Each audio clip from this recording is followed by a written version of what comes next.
Do I have everybody's attention now? This is it, Josh! This is it!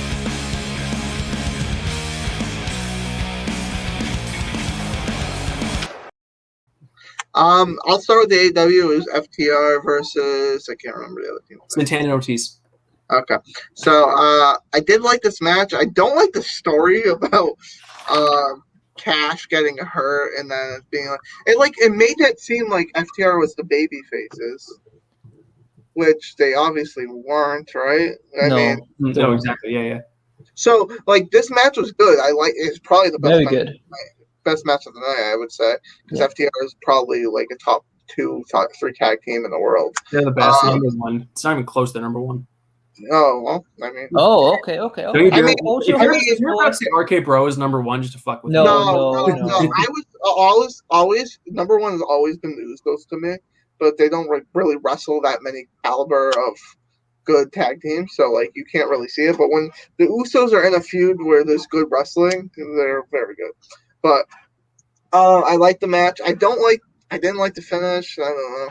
I would rather have FTR pick up the win. They're coming back. Santana and Ortiz were like, oh my, was this so I don't watch AEW crazy, but is this a huge upset?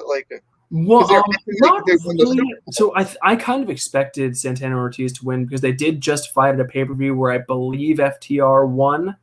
So this was kind of their get-even match. So I'm sure it's going to lead to probably a match either at All Out or probably on Dynamite next week or something as the rubber match. So I expected it's not a huge upset, but it was for me it was the expected outcome.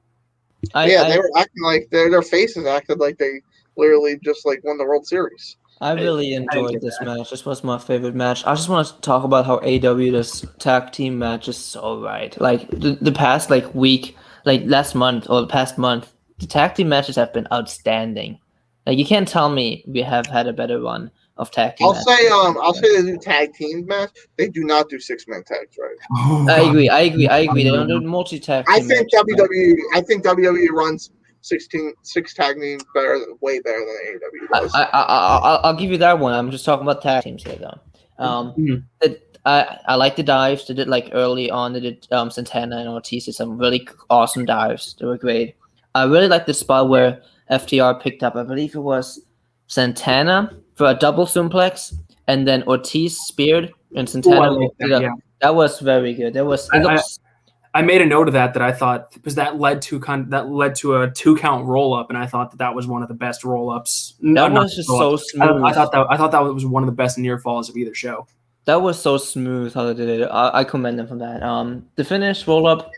I thought we were gonna finish. It wasn't a roll up.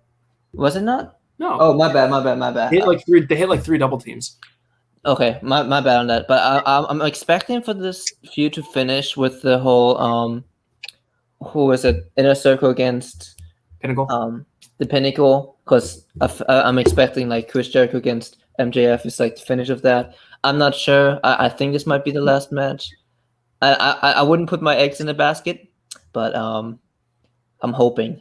But I enjoyed this match all around. Mm-hmm. So for me, this was by far my favorite match of both shows that we're reviewing. I thought it was really, really good. And this is why this is one of the reasons why I say FTR is not even in the same stratosphere as the second best tag team in the world, because they lay their matches out they lay this. I don't care what anyone might say or they lay this match out. And their matches, every match they're in, it always makes sense. It's always laid out so well. Those guys are great workers. They're just everything they do is right. Everything they do is great. They even had it. I'm going to give them a strange compliment, but considering the state of tag team wrestling, they had one of the best legal blind tags that I've seen in a long time. Because big thing with tag team wrestling, obviously, do you guys know what a legal tag is? The parameters of a legal tag. The ref has to see it. I mean, it has to be hand to hand. It has to be hand to hand, not hand to back. And the person has to be either touching the turnbuckle of their corner or holding the tag rope. You have to have all those things for it to be a legal tag. So all these backslap tags are not legal tags. And so the tag that I'm talking about that was a great blind tag, I forget if it was Santana or Ortiz, picked Dax up almost for a backdrop. And as he's back, he holds his hand back and Cash tags him. So I thought that was a really, really nice, again, minute compliments, but these are the small things that they're doing that no other tag team does that I think makes them such a better tag team. And I just think it doesn't matter which, and I really like Santana and Ortiz too. For them to start off with Dax and Santana, I think that's the best way they could have started because Dax is amazing. Santana's also really good. They're definitely the better of their respective teams. Not to say Ortiz and Cash aren't good. I just think that those two happen to be better. One thing I had a question for both of you guys because Jim Ross, when they're talking, because the crowd kind of got into it when Santana hit the Three Amigos and then the Frog Splash, and they did the Eddie Eddie Eddie chants, and Jim Ross said this crowd came in today full of P and V, and I said I'd give, if either of you knew what P and V stood for, I'd give you $10.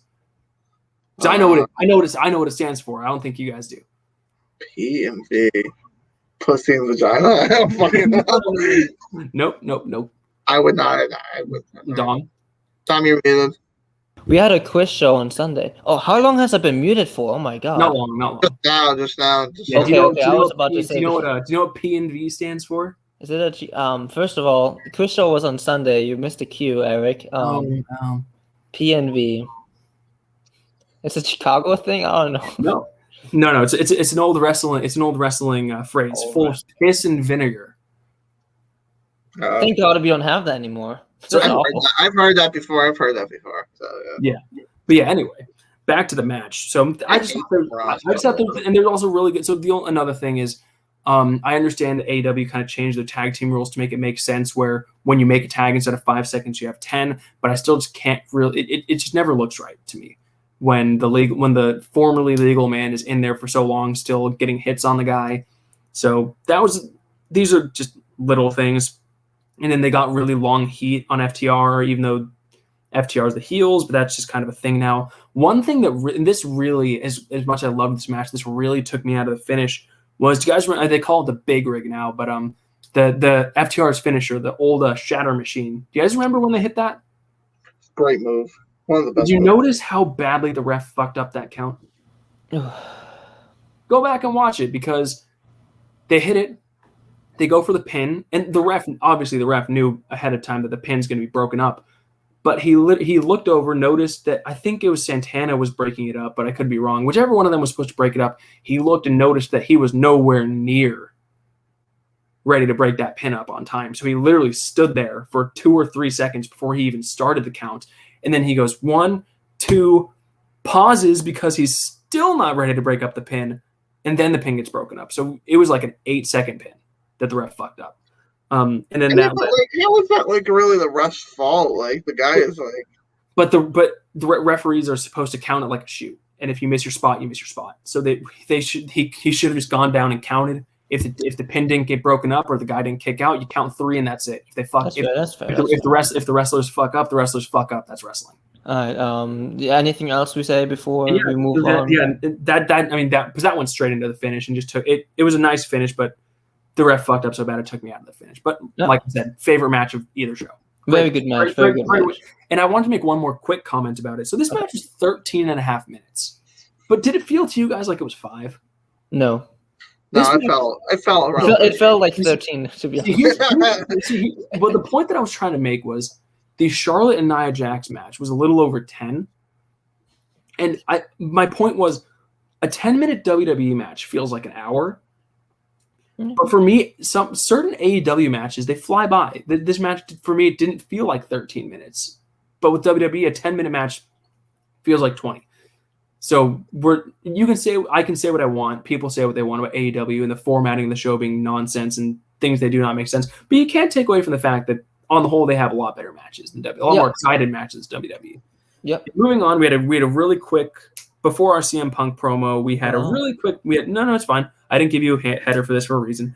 We just had a really quick Daniel Garcia promo, billboarding the match with Darby for Rampage. That was it. Cool. So then we get to the, and I had to mention it because of what happens during the promo. So we come back from break, we get a CM Punk promo segment. So they do some really stupid things in this that we're going to talk about. But I want to say before that stupid stuff happened, this promo was not really doing it for me. I liked it. Of course you did. You're a CM Punk. I'm gonna tell you why I liked it, though. I'm not just gonna. That's the thing, and I'm not gonna, and I'm not trying to throw shade at you specifically, Dom. I'm saying this to like anybody who says that this promo was really good until it got interrupted. I feel like with CM Punk, I love CM Punk. He's great, but I think it's gonna get to this really annoying point where no matter what he does, people are just going to say it's amazing because it's CM Punk. Because this promo wasn't very good. I'll address it. I'll address it right now. So I mentioned the honeymoon phase. I think it's starting to wear off. Like the pops are getting quieter, like when it comes out and all that stuff. I think it's part of the crowd. I think the crowd was dead tonight. This crowd wasn't good. This crowd definitely was not very good. It was good. It was good because Jericho came out, but we'll get into that later.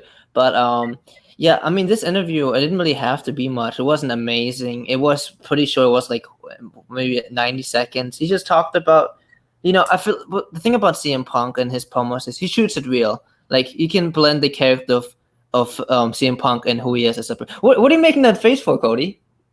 I disagree. I have a question. Here's the thing. I don't even remember what he said. I just feel like he didn't say anything very important. He didn't. That's the thing. What made this promo good? You guys it didn't make it good. I never said it was great. It was fine. Like it wasn't bad. Okay, let's see what I have on my notes. Okay, I didn't have anything about the promo itself. Of course, it was pretty short. But I just remember he talked. Oh, he talked about how his ring rust. And like how he's nervous and how he's actually scared. And I feel like that's coming from not even CM Punk as the character from AEW, but also the performer behind it. And I feel like that's just real connection. And I feel like what got CM Punk over all these 7 years ago is his connection to the crowd and his blend of the character of CM Punk and the person behind it. So that's why I liked it, even though it was short. But anyway, so obviously the promo happens for about 90 seconds. Then Daniel Garcia in 2.0 jumps CM Punk. What the hell? I'm sorry. That was surprising. Like Cody, you said after the Daniel Garcia promo, you said I don't like that Darby's in multiple feuds right now. I think AEW heard you because they decided to merge it. They decided to mesh the two together. So now it's just one big thing. Because then Sting and Darby make the save. So now it's all just one big garbage feud. And so like I've been saying this for a long time that Darby's the wrong opponent for Punk, and it got illustrated right here. And Dom, you can't possibly disagree with what I'm about. Yes, I can. No, you can't. What? You ready? Go ahead. Ready? When they went face to face, when Darby and Punk went face to face, what was the crowd chanting? Was there dueling Punk and Darby chants? A little bit in the beginning. I heard some Darby. Yes, I did. Yes, I did. I heard my eyes here. When they were face to face, you heard nothing but CM Punk chants. Nothing but CM Punk chants. Darby Allin's one of their top baby faces. Then who? Okay. I had this discussion with Cody. I think on Saturday. I'm gonna have it with you now. Who is he gonna face? Any heel. Yeah. What heel? It has to be somebody big. No, it can't. It can't be QT Marshall. You know what I mean. No, I don't. Because I'm asking you. I want a specific name. I'll tell you this right now. Right? The promo sucked. It sucked. No, the promo didn't. What? Yes, it did. How did it suck? It sucked. Are you still had a little I'll bet you if the exact same promo, I bet you if the exact same words came out of anyone else's mouth other than No. You guys need to stop right now. No. So CM Punk, he talks about he always scared. I get it. But I also don't agree with you really about how CM Punk got over. CM Punk got over by just shooting. He didn't go over about talking about his real life really. No, I didn't say real life. I said the blend. You kind of did, meshing the character. I'm gonna defend Dom on this one. I think what he meant, and I agree with this, is he got over for a combination of because he was shooting, but also because his shoots were real, and it was what he was actually thinking. So it was his shoots, but the fact that his shoots were real. It was a blend of his character and who the guy is behind. Isn't that shooting? When you go off the character's script and you go from behind it? Yeah, that's shooting, isn't it? I mean, I guess you can consider it, but I also do think. So. This is my bold prediction. Uh-oh. I think I wish I had this. CM Punk's turning heel all out. That'd be awesome. He is. I wouldn't mind.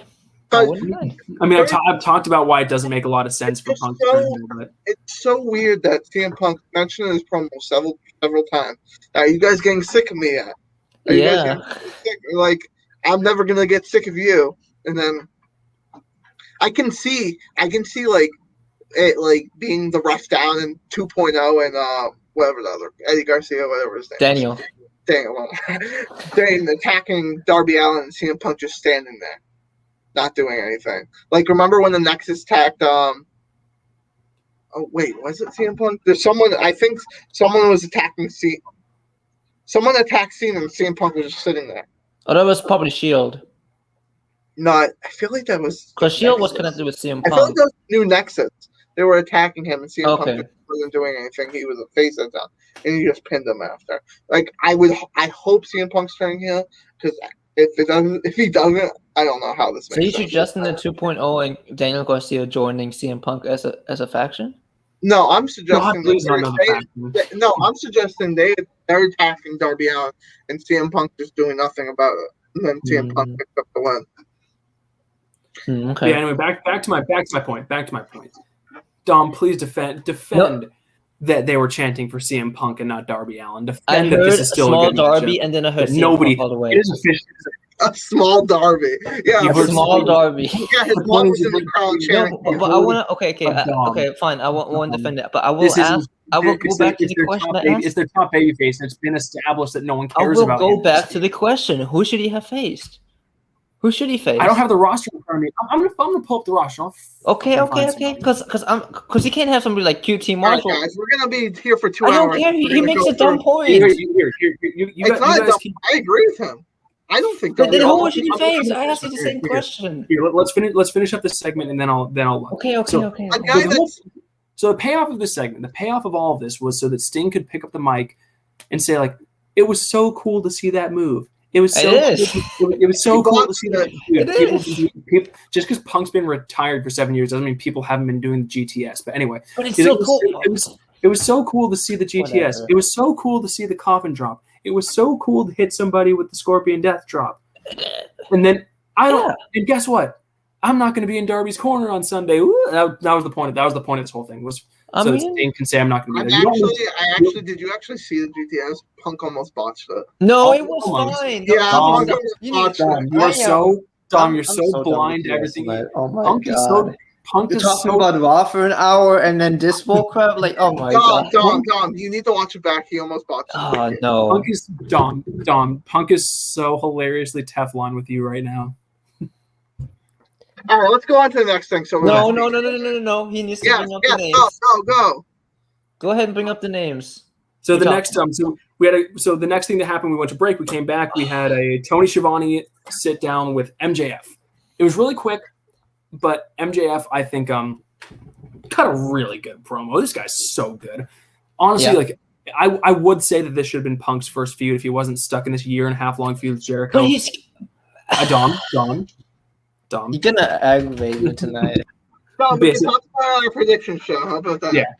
So MJF cuts a really good promo comparing Jericho to washed up to Muhammad Ali down on the backstretch of his career, just chasing the spotlight. Like, no matter what you use, have to find any way you can stay in the spotlight. And the words he uses, that yearn for the spotlight that you seek is going to be what is going to be like kind of your downfall, and it's going to be what turns your music off for good. This guy's so fucking good. How old? He's like 25 years old. This guy is just... Dude, he needs to have a long-ass career, please. And it's sad that he's about to lose on pay-per-view, but man, he's so... I'm not completely sure about that. Let's say for our prediction, we don't want to give anything away. Yeah, he's... Oh, man.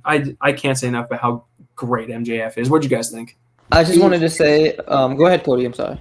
He's amazing. He's literally... He's the best promo in AEW. It's not even close. I would love. So, I know like CM Punk face, but I would love a CM Punk heel versus MJF heel promo off. One day, they'll do it. They'll do it. But I don't want this CM Punk. to have a promo. No, Yeah. I want a CM Punk that's ruthless, that will say anything with the MJF. Oh my god, it'll be so good. I just wanted to say that when MJF like introduced Chris Jericho, he called him Cowboy Chris, which is it popped me for when that was Chris Jericho's first gimmick ever. Cowboy Chris from Wyoming, so that was great. Hey, Dom, I got it. By the way, sorry to interrupt. I got an opponent for CM Punk that's better than Darby Allin. Go ahead. Ethan Page or Scorpio Sky. Either one of them. Ethan Page would be really good. Either one of them. But then, okay, Don't at me. not bad. They're both heels. All right, let's move on. It's almost 11:30. Let's go. Anyway, so after this amazing promo, we got some fucking garbage. Orange Cassidy versus Jack Evans. Remember when Doudrop attacked Eva Marie before the bell for no reason? Matt Hardy. Well, in this match, Matt Hardy attacks Orange Cassidy pre-match for absolutely no reason and gets ejected like an idiot.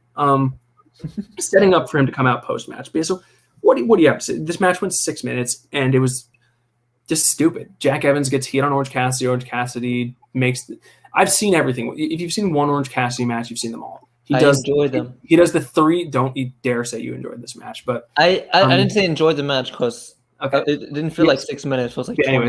So Orange Cassidy hits the same like 3 moves he always does. That goes into the super fun, super dumb, like slow motion play kicks. Which like you know what I would do if I was in a fight with someone and someone stuck their hands in their pockets. You know what I'd do? I'd knock them the fuck out. Okay, cool for you. Yeah. Jack Evans. What are you gonna do with yourself? Who is Jack Evans? Because he can't wrestle. I'm sorry. Jack Evans can wrestle. He was so smart. Jack Evans. He's athletically really good, but he's technically very bad. But that's he's a career long. This is the first match I've ever watched from Jack Evans. He's a career long indie. Yeah, he's a career long indie guy. He's a high spot guy. Yeah, I like Angelico better. And Orange Cassidy is coming on the list of Drew McIntyre. I do not like watching him. I feel like I'm done. Why is Orange Cassidy and Matt Hardy so featured on the show? I need a new co-host to support me because you guys are just hating everybody I like. We had a match 2 weeks ago, Sammy Guevara versus Shawn Spears, which was an amazing match. And like, we haven't seen either of them since. Because they're finishing up the feud. That's why they have FTR against Santana. Okay, we'll talk about that later. But whatever. I was gonna say, so this match just fundamentally was broken. Like neither of these guys can wrestle at all, and there's no better evidence than when they went to break and they literally struggled selling or milking a superplex on the top rope for over a minute. You watched the picture-in-picture? Yeah. Good on you. Because I timed the matches, and if they give me picture-in-picture, I got to keep my watch on. And I'm glad I did, or else I would have gotten the time wrong. That's true. But they literally both stood awkwardly on the top rope, pretending like they were going to superplex each other for over a minute. That's textbook. I don't know how to lay out a match. And then I put that in my notes about the top rope spot just to look up and see a roll up 1, 2, 3. They ended a match during picture-in-picture. That was bad. So like if you went to the bathroom, because it was a commercial break, you came back and the match was over. I missed the finish. This was the stupidest thing. I can only assume one of them got like banged up a little bit and had to go home early, because no one just says let's end this match in picture-in-picture and it just passes. That's ridiculous.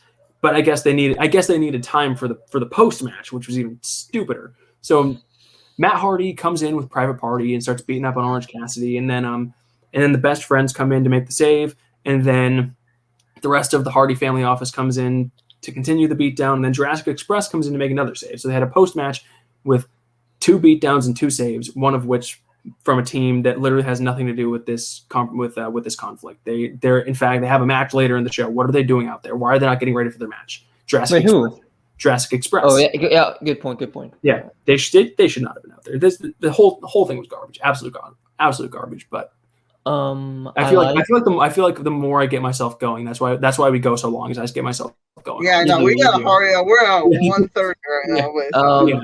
I was gonna say I don't like the feud, but I like Best Friends faction. That's I don't like the match either.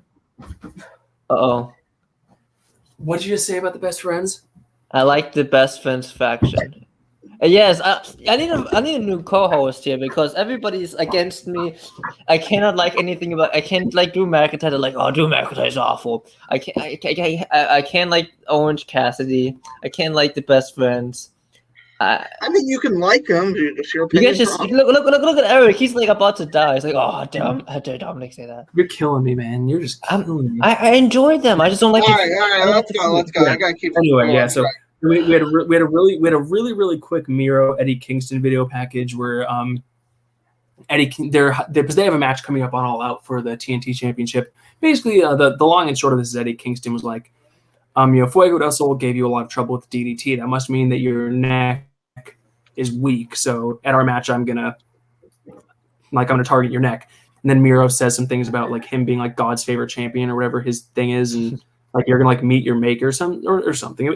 It was the Miro's part was dumb. Eddie Kingston's, I'm actually really glad that I saw Eddie Kingston's because I'm looking after this very weird video package. I'm actually looking forward to the match more than I was before because Eddie Kingston's gonna work on his neck, and at least now we know why. Yeah. I'm not Eddie Kingston. I honestly, I missed it. I'm a fan of Eddie Kingston. He's the exact opposite of me for Matt Riddle. I love his promos. I hate him in the ring. Matt Riddle, I don't see it. This is just my opinion. I just don't see the buzz around Eddie. I just don't get it. Good promo. He's a good promo. Yes. I guess. Yeah. Cody's. We're gonna have like a triple threat match, like fighting each other. I mean, what? I can't have an opinion. I can't either. Apparently, I don't like his promo. With Eric. Eric had to do a whole finesse of him rolling back, dying on his bed. When I said I like the super like best friends. Like, why should I care about this match? No one cares. Well, I don't. The only reason you're supposed to care is because of the championship on the line, but the championship means nothing. So, Miro's gonna win. I went to the bathroom. Quick thing I want to say before we get sometimes AEW has so many like video packages. It's insane. Like it's way too many, and I miss a bunch of them. Like I can't. I feel like I can't take a bathroom break because I'm gonna miss something. It's ridiculous. This episode of AEW kind of felt like Raw because there were so many like promo segments and video segments and not as much wrestling. I definitely felt a lot like.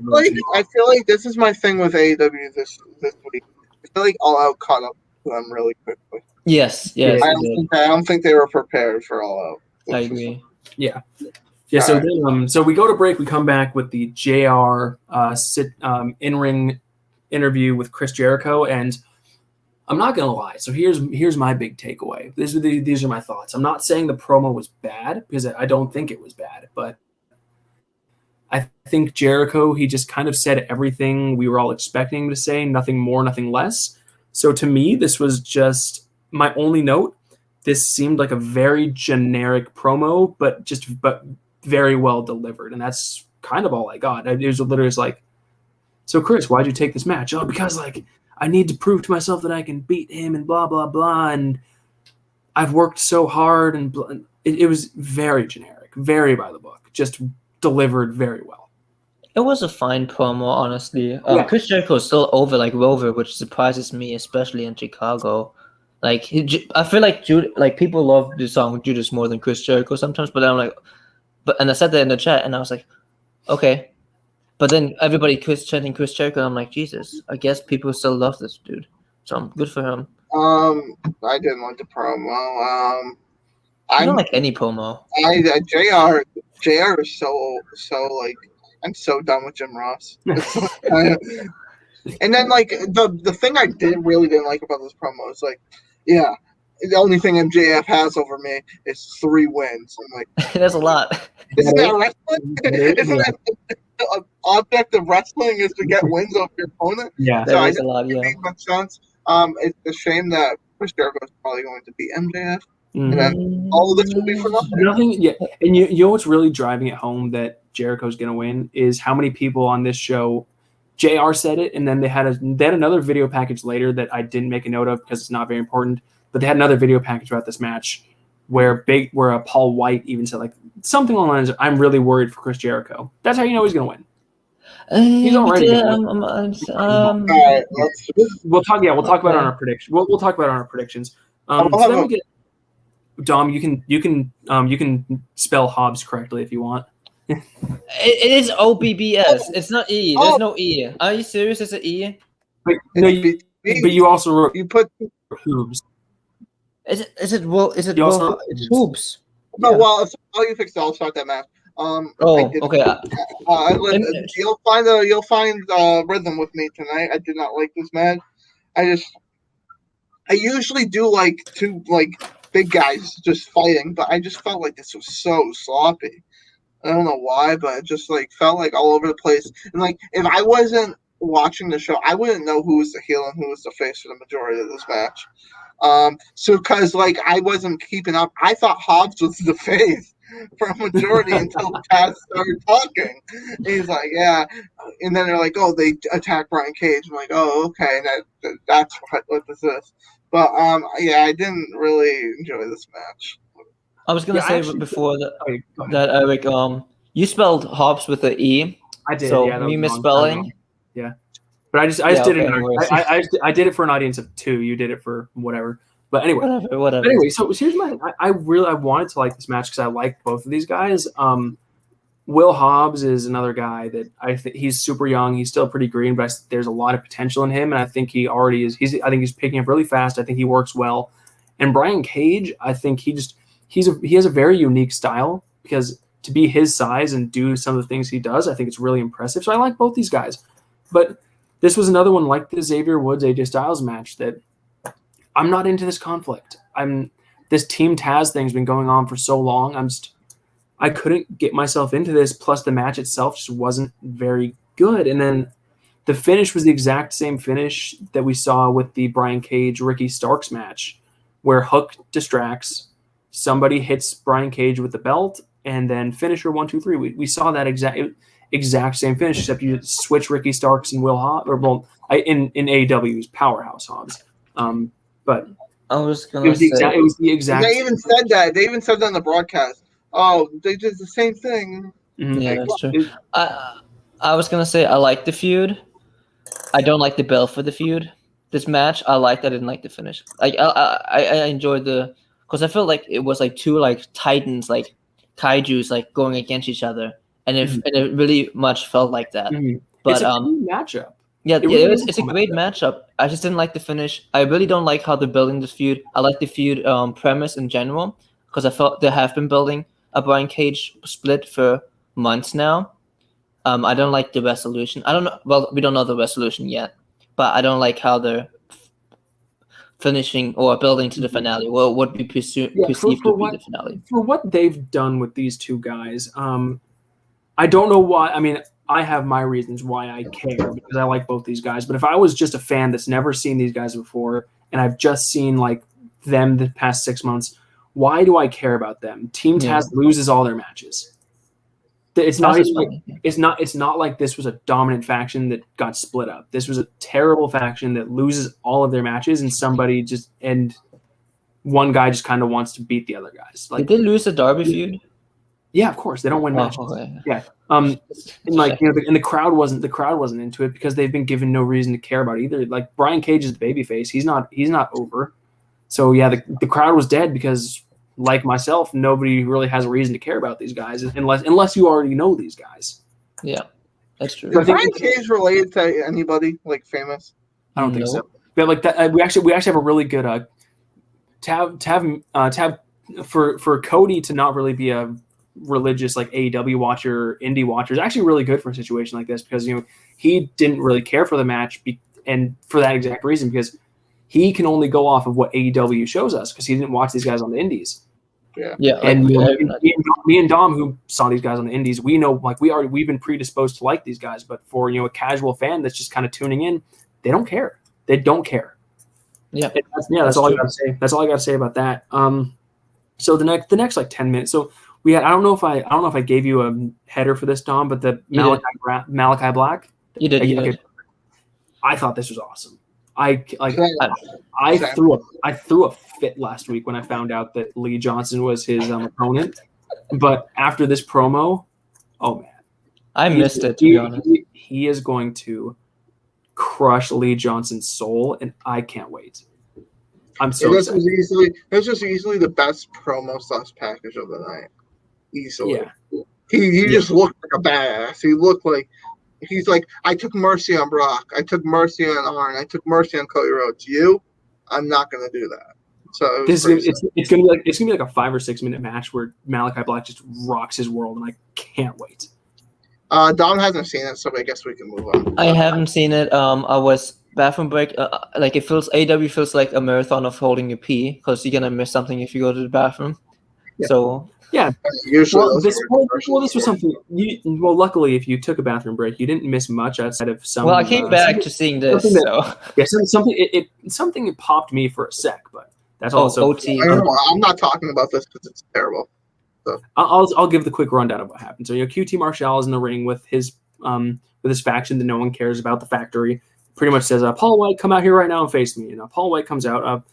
And so how many people were in the ring for the Factory? There was like 5 or 6 guys. There was like a and I feel like yeah. So there was 6 guys, relatively young, all in their physical prime, and just Paul White, 49-year-old Paul White. My note was Paul White buries QT's entire faction.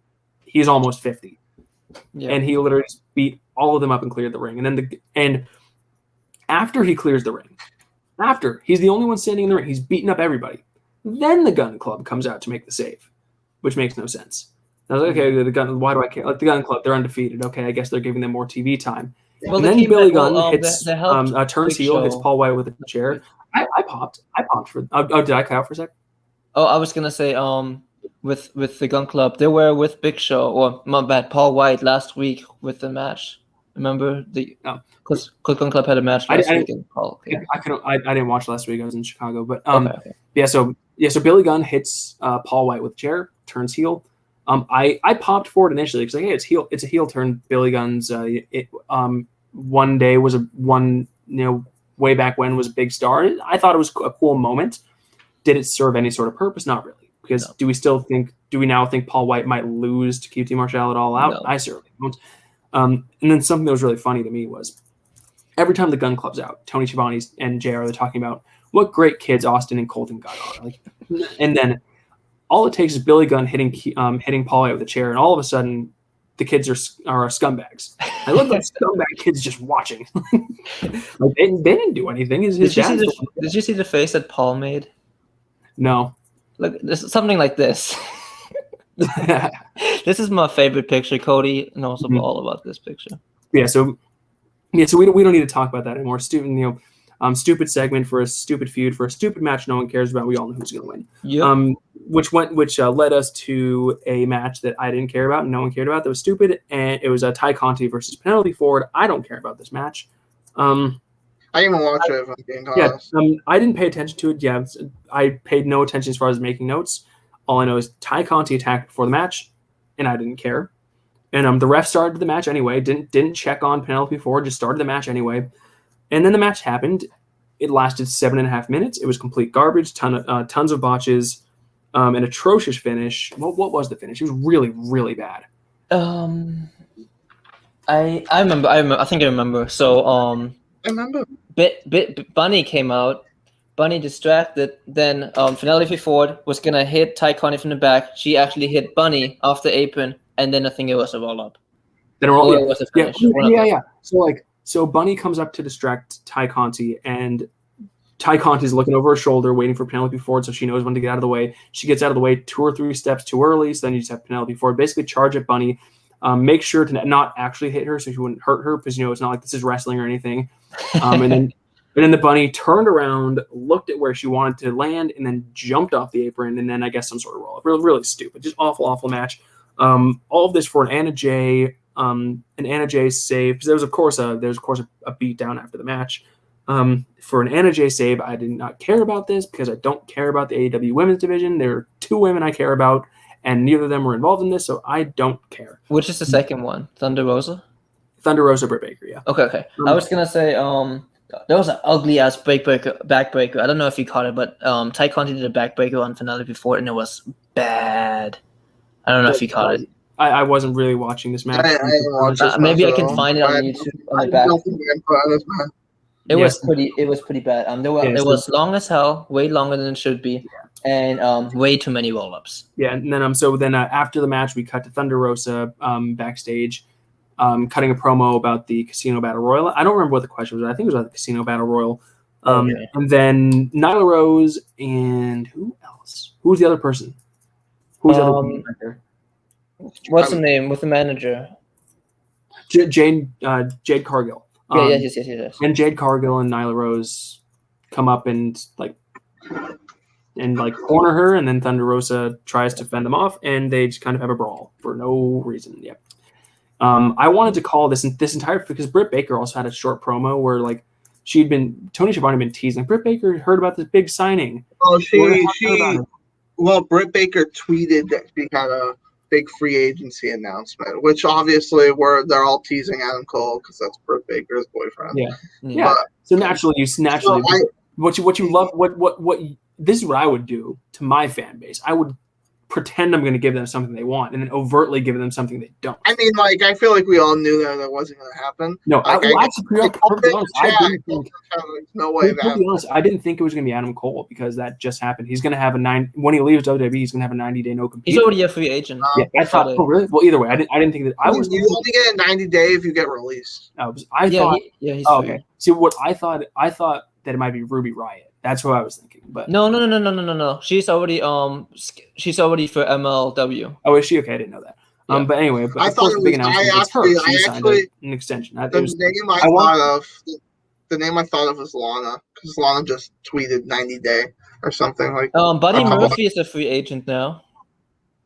But I thought Britt Baker would be making an announcement for the women's division. That was my big thing.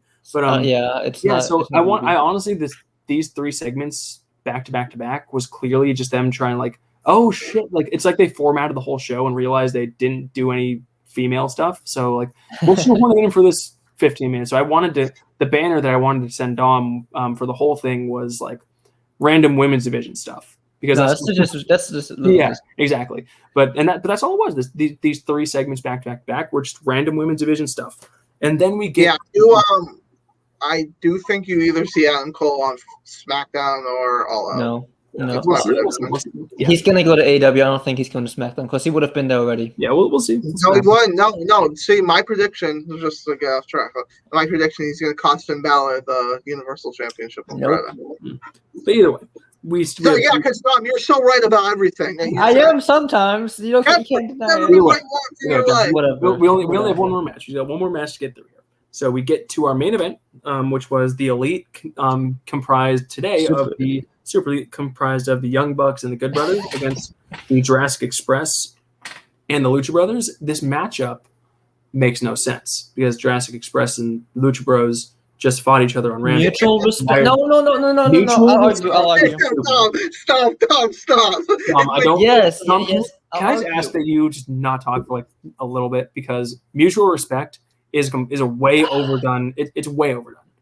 Whatever. Mutual respect is very overdone, and I can't stand it. Whatever. The match. Stop. I was gonna not watch the match, and I was gonna come on and pretend to review it and be exactly right. Because I was gonna say, yeah, this match was really fast paced, really hard hitting. There were a million super kicks and flips and lots of interference, and then the Bucks won, and I would have been exactly right, without watching the match. Because look. The Young Bucks, very athletic, very talented athletes. Okay, here comes a potentially unpopular opinion. The Young Bucks are great athletes, awful wrestlers. Agree or disagree? I disagree. I think awful is a very strong term. We can reference back to many matches, especially I don't know about AEW. Well, yes, AEW and New Japan, and we watched together. Together, but. Lots of matches. Dom, I have a question for Dom. Have you ever watched a Young Bucks match that was good that didn't have good wrestlers on the other side? Yes. Who? It depends. You guys consider just the best friends very good wrestlers? Well, best friends. Because you know the Wrestle Kingdom. Because Chuck Taylor's a world class worker. Oh yeah, they suck. No, wait. Listen. It was Trent and it was Ricky, what's his name from New Japan? Who did he tag with? This was Wrestle Kingdom. Okay, let's say that for the finish. 2018. Yeah. I'm just saying, yes. Here's- The answer is yes. So here's what I was getting at. The Young Bucks, I think they're fantastic athletes, and that's why. So their matches are considered good because their matches are really exciting because they do a lot of high spots because they're great athletes. But when it comes down to wrestling, like actually mat-based wrestling, I think they're really, really bad. But anyway, that's why a lot of their matches don't have a lot of mat-based wrestling because look, they have the same match every single time. There's going to be a million high spots. It's going to be really, really cool. The crowd's going to be electric because they love seeing the flips and the super kicks and and the springboards.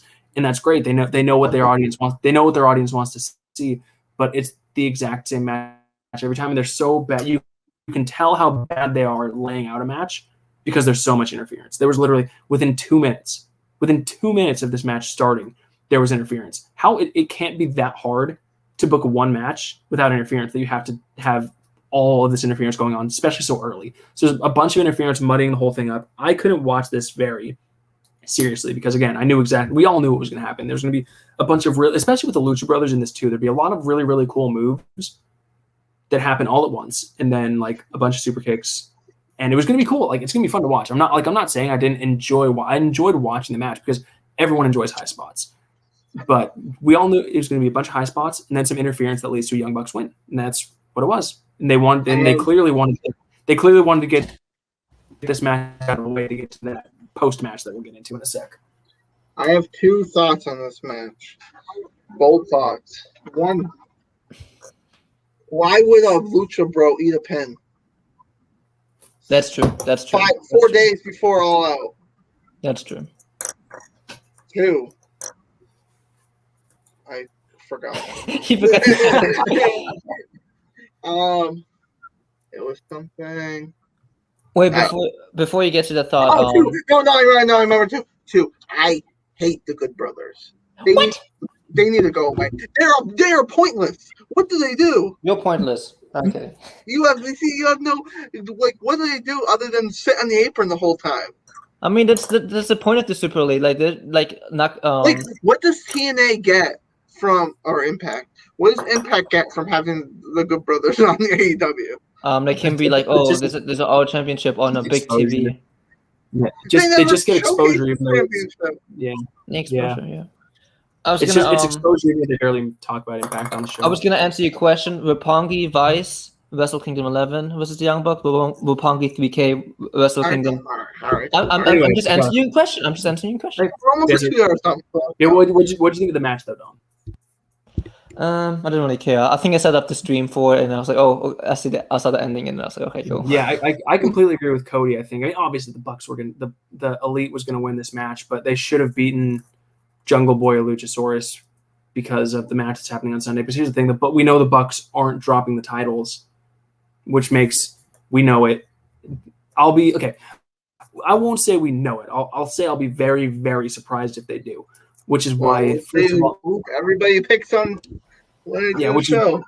which is why them beating a Lucha Brother and the entire post match is just let's talk about the post match. They just start beating the shit out of them. They start beating the shit out of them, and then Kenny Omega comes out and they just start beating the shit out of the Lucha Brothers and the Jurassic Express, and then Kenny Omega. Who gave him a mic? Why was he? Oh my god! Kenny. I love that. I love that. I love Kenny. I agree with Cody.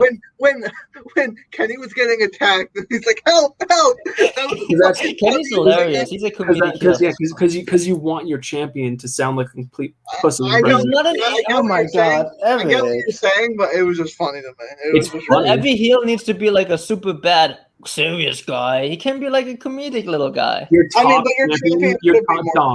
Dom, the top champion, the face of your company, should not be a comedy flunky. It's not a comedy flunky. You can back it up in the ring. Oh my, Eric. Dom, him laying on the ground saying into the mic, help me, is comedy. And you can't deny that. He's being satirical. He's not being serious. We know that. Oh my god. That was Dom. Dom, just mute yourself for a sec. Just mute yourself. No, you need to mute yourself. You're the one who has all of these shit opinions tonight, saying I can't like the best, but I can't like comedy in wrestling anymore. What is this bullshit? Dom, mute yourself. Oh my god. Just talk. Kenny Omega laying on the ground saying into the mic, help me, was for one reason and one reason only. to make people laugh, to laugh at how stupid he is and how ridiculous it is. That's not what you want your top champion to look like in front of the fans. Your top champion. Go home. That's why He's been like that, but Eric, he's been like that forever. Tell me when he's not been like that. That's the problem. That's why. Then tell me if he's going to do that. If he's going to be the one doing that, why are Brandon Cutler and Michael Nakazawa there? That's because they're the common goons. They're goons. They're just goons. That's the point of it. They're just goons. They're the ones that are supposed to be the ones doing dumb. I do get Eric's point. I get Dom's point. It was funny. I can't say it wasn't funny.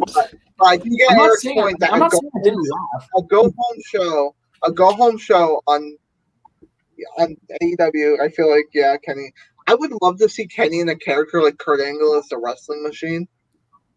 That would be sick. That's why I want his character. So the big reason why I said why does Kenny Omega have a mic is because clearly they gave him a mic and didn't tell him anything to say because he literally was like walking around the ring going like, what are you doing? Yeah, what are you doing? What are you doing? Give me that. It's fun. There's just no That's who he is, though. That's who he is. We've been watching for Kenny for years now. That's who he is. That's always normal characters. Even when he was the Clown, even when he was like the Terminator guy. That's on the. I feel like they definitely could have thought of a better story than Kenny like stole the steel cage monitor thing from Tony Khan's office. So what I was gonna say. So here's what they told. The only thing that he was really sent out there to say with the mic was like, Tony Khan, like I'm glad we had this conversation. They basically said like made Tony Khan look really dumb. So he was like, you should be careful like who you let. Basically said something where like I was able to steal the keys, so now like Don Callis controls the cage. And they drop the cage so that no one can come in. And then Marco Stunt comes in, and a bunch. Who else came in? Frankie Kazarian came in. Best friends. God damn it! Yeah. Come out.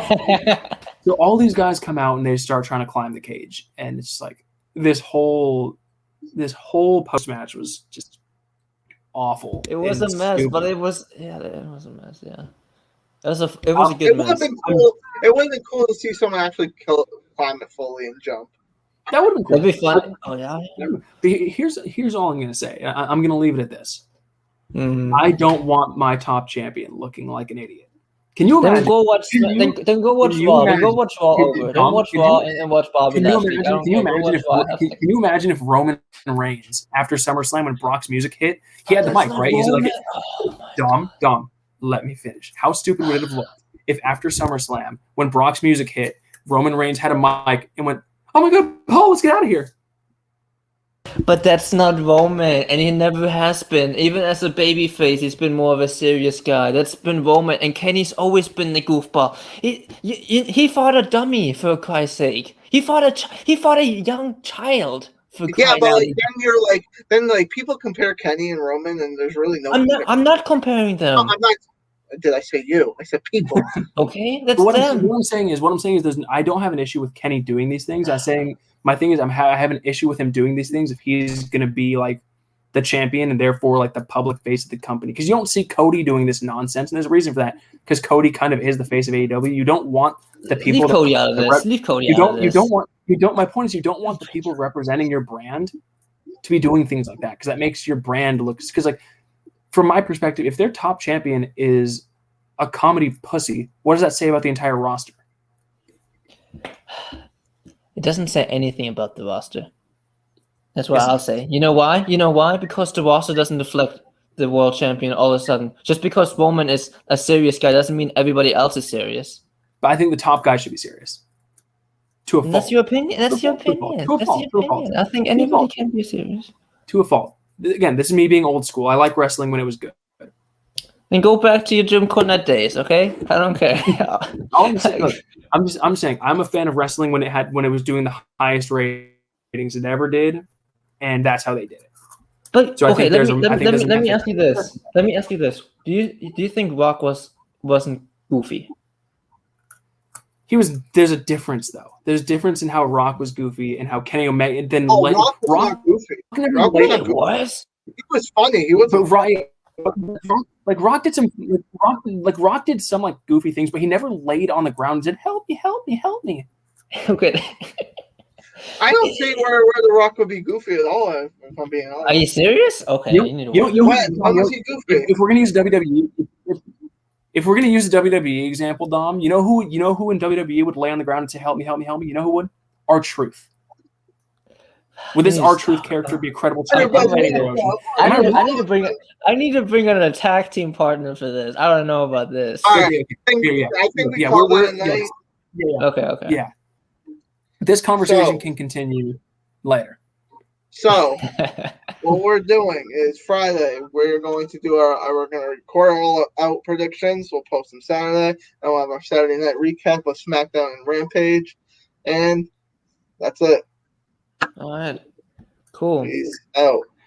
I'm sorry, Dom is Dom. Whatever. Good night.